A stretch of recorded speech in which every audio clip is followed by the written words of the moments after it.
So this is my interpretation of SpongeBob's shoes. He's spot on. I don't know about that, but for all practical purposes,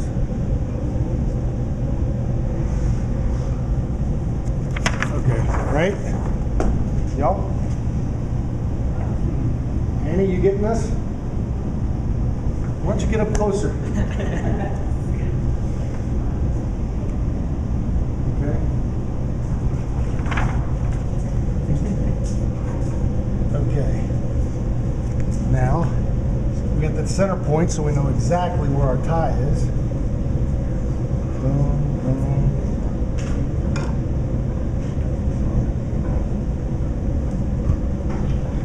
Pants. Square pants. Okay. Now, nose. Cylinder, right? Yeah. Kind of like a cylinder shape with a round bulbous end to it. And it's kind of about right.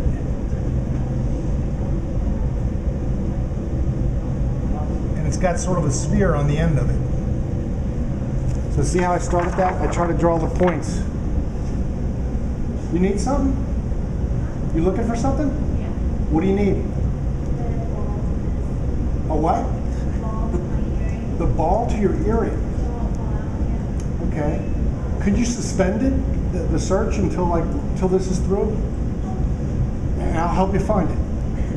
Okay. I've lost my. I used to have a pierced ear, and I had a little ball on it, and I used to lose it. I'll help you find it. Okay, but just suspend it for now if you could. Okay. Okay. So what I start off with the end of the nose and the beginning of the nose, right? Which is a cylindrical shape with a ball on the end of it. Not too difficult. And then all I have to do is connect the lines from the extreme end of the sphere.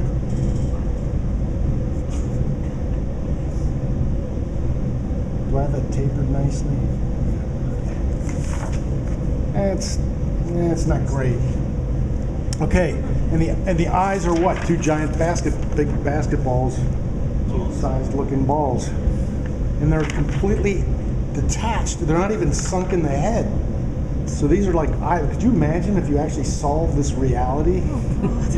Two eyeballs just stuck on the head. I mean, if we didn't have our eyes in our head, that would just be. Cartoons would be the grossest, scariest looking things if they actually existed. I have a friend who draws cartoons and they were in real life, and he draws scary stuff. Scary stuff. I've seen Beavis and Butthead drawn as real characters before. It's like unbelievably scary. I saw that. Southpaw.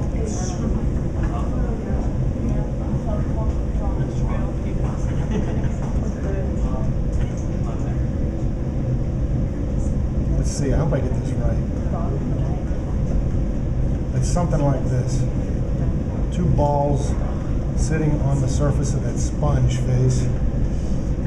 And then they're closer together. You're right, they're overlapping. You're right, good point. Thank you. Very good point. I didn't see that. I don't know why. He looks petrified.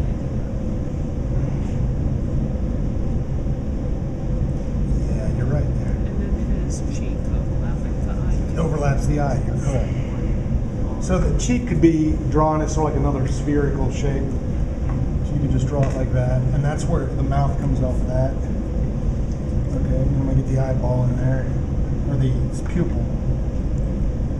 And he's just got these insane. Could you imagine holding your eye like that all day long? You know, it's just nuts. Like the overlapping is kind of like. It's just weird. I think chafe. And then he's got these weird three-pronged eyelashes, right? So he really looks creepy. Okay, and then the lip.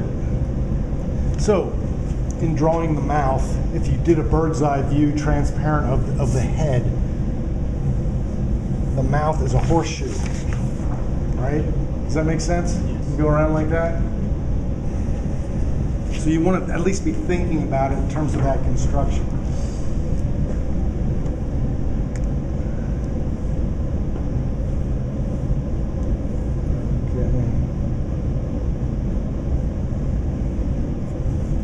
this right?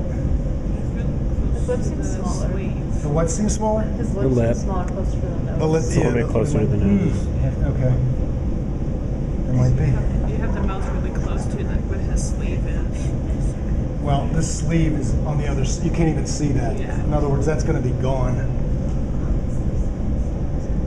Oh yeah, it does. So, just for the sake of argument.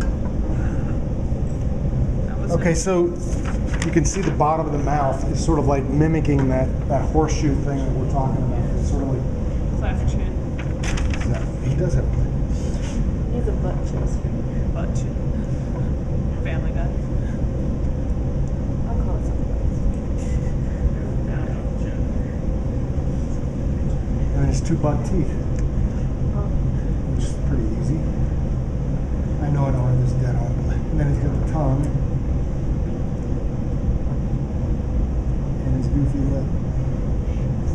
And that's just so the lip is great because it just substantiates that mouth. It gives it just sort of like this thickness base. And then he's got these little sponge holes. Am I missing anything? Oh, the butt belt thingies. and his socks.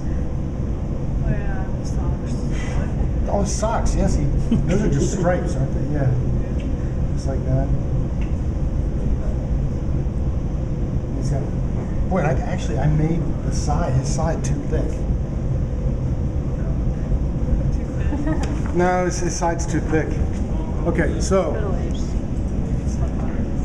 now you guys can critique me. Anyway, It's creepy. does everybody got an idea though in terms of how I constructed that? All basic shapes, right? Pretty basic, except for the cowbell. Yeah. Could be more. But it was really just, it's a derivation, you know, of basic shapes that we use to create masses. Does everybody sort of understand that now? Yes. Okay. So what you guys are going to do is you are going to continue, what I would like you to do is continue your exploratory creative process. Ideation, I want you to exchange ideas. I want you to talk about character ideas. Anthony, where's Anthony? Which one? I want you to take that Anthony, the one finger character. I mean, you can take that and you can go off on the rails with that character, and I want to see you just push that. And the rest of you guys, take your seeds, all your seeds, and start doing this exploratory thing, and start playing around with constructing them out of basic shapes. Okay? But the main thing we want to do for this session is do the creative process, and that's exploring lots of different ideas. The number one way to come up with ideas is do not edit yourself at all. And that means your crappy ideas are just as welcome as your good ideas. There are no bad ideas in the beginning stages of idea development. They all come in. And that means it's a matter of quantity.